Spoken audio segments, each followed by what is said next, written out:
Hello and welcome to the Motorway Man, and welcome to my first ever service station quiz. Hooray! So in this episode, I'll be asking 10 questions, 3 in the easy section, 3 in the medium, and 3 in the hard, and of course 1 legendary question that I'm not sure many of you will get. Some of the answers you can find in other episodes, and some will just be a bit of general knowledge. So good luck, and here are the rules. So the rules are, I will ask the question, then read it again, so I'll read it twice. I will give you your 3 multiple choice options to choose from. Then you will have 5 seconds to pick one of the options as your answer.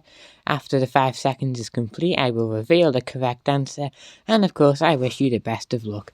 And if you want to, feel free to comment your final score out of 10 in the comments section below.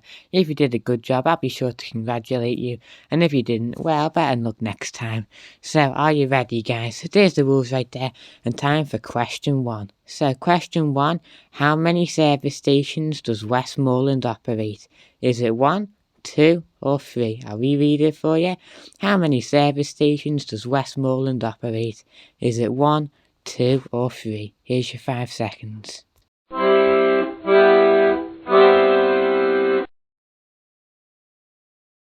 So the correct answer is 3. Westmoreland operates 3 service stations. They are T-Bay, Gloucester and Cairn Lodge. Westmoreland operates some of the most well-known service stations on the motorways. So I thought you'd probably know that one, that's why it's in the easy section. So time for the second easy question, and question 2, another easy one. What is the oldest official motorway service station? Is it Watford Gap, Newport Pagnell or Charnock Richard? What is the oldest official motorway service station?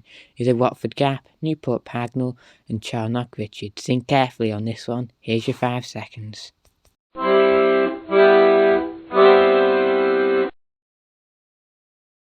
So the correct answer is Newport Pagnell. Now, although Watford Gap and Newport Pagnell opened on exactly the same day, it was Newport Pagnell that got turned into an official motorway service station first. So you have to be a bit smart on that one. Right, are we ready for question 3 then? So what year did the first service station open? Was it 1957, 1958 and 1959? What year did the first service station open? Was it 1957, 1958 or 1959? Here's your 5 seconds.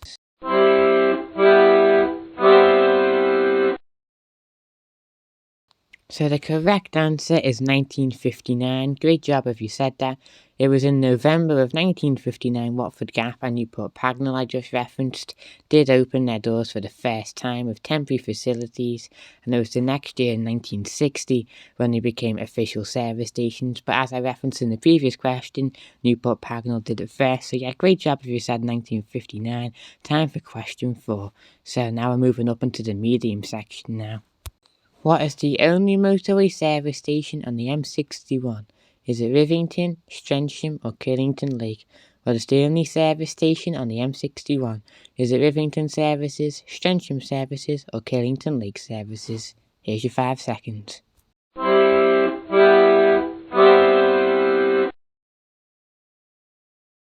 So the correct answer is Rivington services.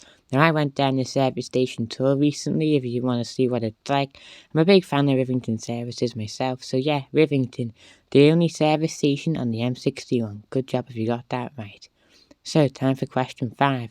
How many service stations do Extra operate? Is it 8 services, 9 or 10?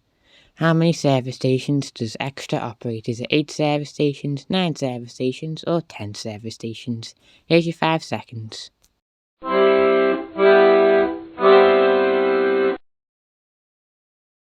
The correct answer is 8 service stations. Extra operate 8 service stations, and they also operate petrol stations on 2 other service stations. Just so that clarify there. So great job, Extra operate 8 service stations, and time for question 6. So question 6, how many service stations are on the M1 motorway? Is it 37 service stations, 21 service stations or 13 service stations? Bear in mind the M1 is a very long motorway. So how many service stations are on the M1? Is it 37 service stations, 21 or 13? Here's your 5 seconds.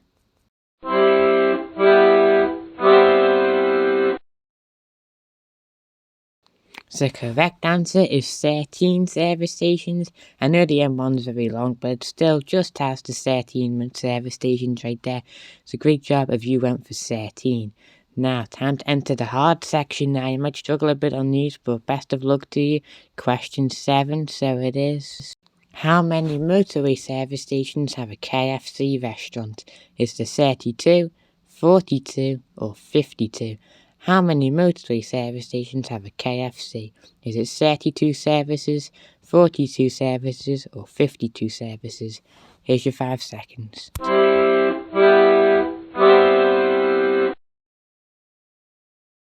So the correct answer is 42. So great job if you said 42. There are 42 service stations that have, in my opinion, the best food establishment on the motorway, and that is KFC.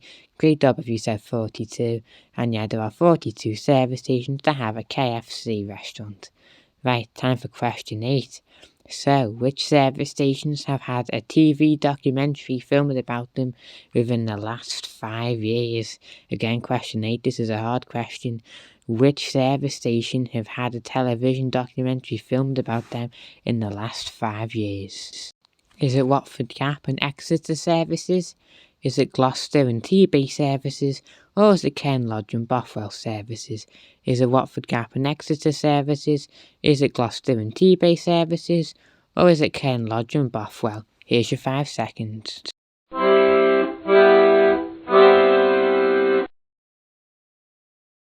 The correct answer is Gloucester and T-Bay. They had a TV documentary filmed about them in the last couple of years or so. T-Bay's was called the Lake District Farm Shop, and Gloucester's was called a Cotswold Farm Shop, I think. So yeah, Gloucester and T-Bay services. Those two service stations have both had television documentaries filmed about them within the last 5 years. So, time for question 9. So, question 9. How long would it take me to drive between Northampton services and Watford Gap services? Would it take me 10 minutes, 15 minutes, and 30 minutes? And I'd like to clarify this is on, a decent day when there isn't like a massive traffic jam or whatever. So, how long would it take me to drive between Northampton and Watford Gap services? Would it take me 10 minutes, 15 minutes, or 30 minutes? Here is your 5 seconds.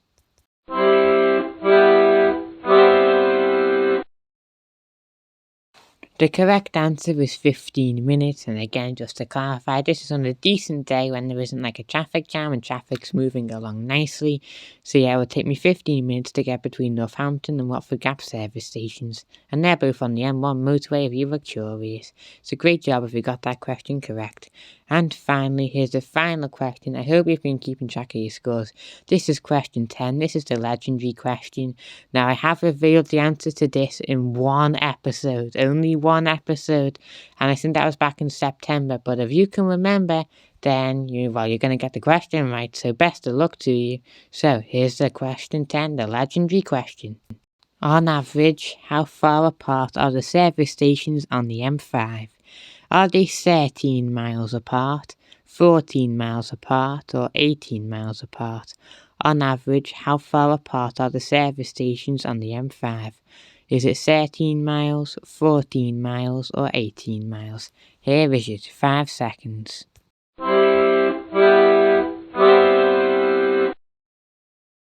The correct answer is 14 miles.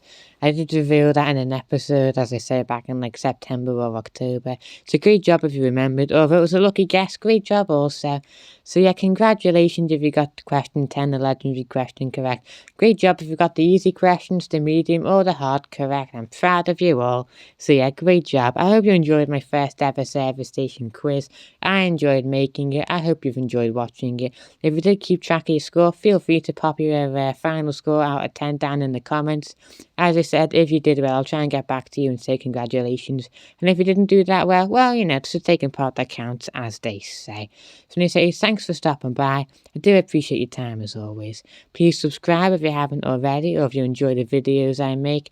Please give me a thumb up, recommend me to your friends, or whatever it is people tell you to do these days. So please subscribe if you haven't already, and I shall catch you in the next one. Have a wonderful day, and goodbye.